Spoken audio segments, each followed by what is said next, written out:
Mapapaibig ang bibi mo at ang bibi ko. I love you! Love you, pare. Bibo! Yes, friend! Ako'y nagbabalik, DJ B-Boy Bibo, para sa ating tuloy-tuloy na BB Time tungkol sa usaping. Ano bang tawag sa usapan na to? Pero seryoso, no? Kung napakinggan niyo po kanina yung sulat, ano bang tawag natin doon? Untold love story? Kasi para po sa mga hindi nakakaalam at hindi nakasubaybay, yung sulat po na napakinggan natin kanina ay yung sagot or tugon sa sumulat din sa atin nung nakaraan. Natatandaan ko it was last August 14 para rin sa ating BBC or B-Boy Bibo Confessions, kung saan ay nag-confess si Win, ang ating letter sender, para sa kanyang matalik na kaibigan na nagngangalang Jem. Si Jem na palihim niyang minahal. Palihim siyang umasa na one of these days magiging sila. But on the other hand, kasalungat po ang nangyari. Dahil one day or one night, June 12, 2020, birthday ng kanilang common friend na si Mark, nalasing si Jem at dun niya nasabi yung mga salitang, "Sayang ka eh. Alam mo kung babae ka lang, pwede ka eh." Yun yung sabi sa sulat, no? At yun yung nagmulat kay Win sa katotohanan na wala akong pag-asa. Wala akong mapapala sa kanya, kaya pinili na lang niya ang dumistansya. Hindi dahil siya ay nakaramdam ng galit, hindi dahil siya ay nakaramdam ng pagkadismaya, kundi dahil ayaw niyang tuluyang masira yung pagkakaibigan nila. Yung paglayo, yung nakita niyang paraan para kahit papano maisalba yung pagkakaibigan na meron sila, dahil ang buong akala niya ay wala talaga siyang pag-asa. Kaya nag-iwan siya ng mga katagang. Hindi lahat ng uri ng pagmamahal kailangang ipaglaban. Which is right. Tama naman, di ba? Ginawa niya lang yung feeling niya tama para sa ikabubuti nilang dalawa. But then, ngayong araw or ngayong gabi po sa ating programa, nagbigay ng tugon si Jem, ang taong iniibig ng palihim ni Win. Dahil nga narinig niya yung kwento last Friday, August 14. Or last Friday lang pala, last week. Tama ba? Tama. Naglakas loob din siyang sabihin naman yung nararamdaman niya. At nakakatuwa, no, na maganda yung response niya sa pangyayaring ito. Kumbaga, wala sa kanya yung galit na, ano ba naman yan? Bakit naman dito mo pa pinadaan? Although nakakatawa yung pagkakasabi niya na, next time sabihin mo na lang sa akin. Diba? Wag na, sabihin niyo sa akin lahat para alam ko. Para alam ng buong mundo, diba? Idaan niyan sa radyo. Diba? Nakakatawa na ang response ni Jem ay wala siyang galit. May tampo lang siya kasi nga nilayuan siya ni Win ng walang sinasabing dahilan, ng walang eksaktong rason. Kaya nagtampo siya kasi syempre kaibigan mo yun na matalik eh, tapos biglang one day bigla na lang iiwas sa'yo, di ba? So makakatampo nga rin naman talaga.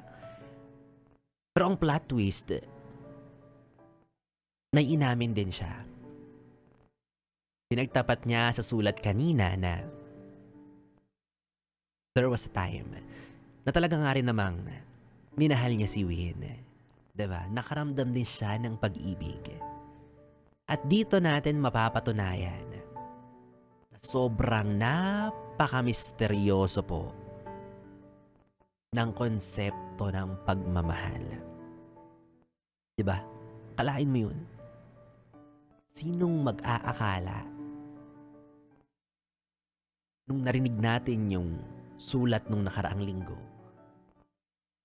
Isang taong nagmamahal at akala niya wala pala siyang pag-asa na hindi rin siya kayang mahalin pabalik. Ay meron pala, 'di ba? May chance pala. But yes, sabihin na natin na hindi nila pinursu. Again, desisyon nila yun kasi yun yung makakabuti sa kanila. Alam ko yung iba sa inyo nakakaramdam ng panghihinayang sa kanilang pagkakaibigan. Wala namang nasasayang for sure. Kasi at the end, magkaibigan pa rin naman sila. 'Di ba? It's just that nagtapat sila ng kanilang totoong saloobin. At ganoon naman talaga ang kaibigan. Dapat sinasabi mo yung totoo mong nararamdaman. But yeah, for them, sana hindi maging mitsa ito ng ilangan ninyo, 'di ba? Ng awkwardness sa relationship ninyo as friends. Sana manatiling buhay yung pagkakaibigan, 'di ba? At kung bibigyan man ng pagkakataon, kung papalarin man, kung gugustuhin man ni Cupido, ba yan? Ang damot naman kasi ni Cupido, bigay mo na sa kanila to. 'Di ba? Who knows? Hindi natin alam.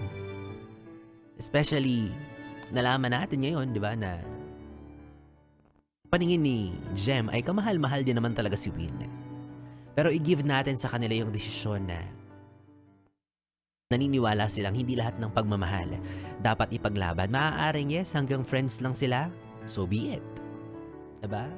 Sana, 'di ba? Hopefully makatagpo na sila ng talagang taong mamahalin nila at mamahalin din sila pabalik. Sa pagmamahal talaga ganun no? Lakasan ng loob. Tapang ang kinakailangan. Kaya nga na sinasabi ko sa inyo before, yung mga taong nakikita nyo na masaya ngayon sa kanilang mga karelasyon, sa kanilang mga jowa or asawa, nagsimula din naman yan sa pangamba. Nagsimula din yan sa takot. Nagsimula yan sa pagdududa noong mga panahong nagkakagusto sila sa isa't isa. 'Di ba? Merong isa sa kanila yung nakaramdam ng ay hindi ko sasabihin, natatakot ako.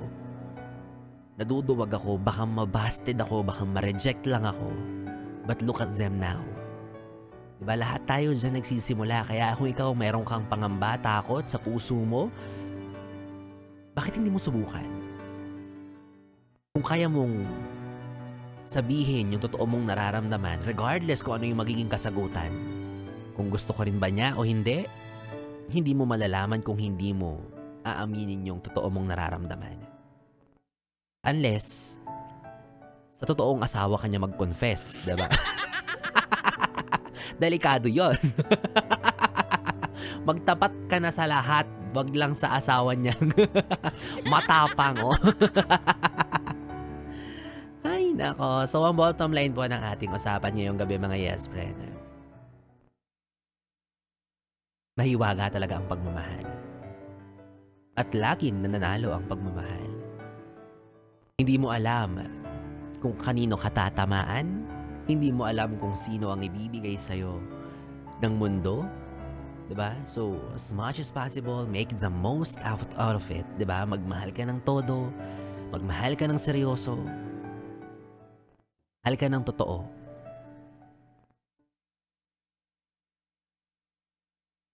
Kasi hindi mo alam kung hanggang kailan ka lang dito, di ba? Kung hanggang kailan mo lang magagamit yung voucher na yan. O yung blessing ng pagmamahal. At para naman po sa mga nabigo, dahil ang pamagat pala nung nakaraan nating BBC ay unrequited love. Diba? Unrequited in a way na hindi direktang nasuklian or naibalik. No, pero in a way, siguro kung naririnig ngayon to ni Win, ikaw kung naririnig mo to, alam ko medyo kinikilig-kilig ka dyan at nakakaramdam ka ng konting kurot ng pag-asa na baka naman mahilot pa, di ba? At maging kayong dalawa ni Gemma. Ay, naks naman. O yeah, pag sa June 12 ulit sa birthday ni Mark, invite nyo ako. Tapos kayo, irereto ko kayo sa isa't isa pag sasabungin ko kayo. Yes, pre, na 4 na oras. 4 na oras, kasama pala yung Yes Do It. Oo. Kasama niyo po si Biboy Bibo ng 4 hours. At 3 hours naman para sa ating programang BB Time at Biboy Bibo Confessions. Magkasama at magkarinigan po tayong muli bukas araw ng Sabado, 2 p.m. to 6 p.m. Para naman sa ating programang Stick to One na mga kantang OPM hatid sa inyo ng 101.1 Yes FM. Solid! Nakapiling niyo po ang BB nyo sa radyo. Muli ako po si DJ Biboy Bibo. Good night. Mwah, mwah. Oras natin, 11:40.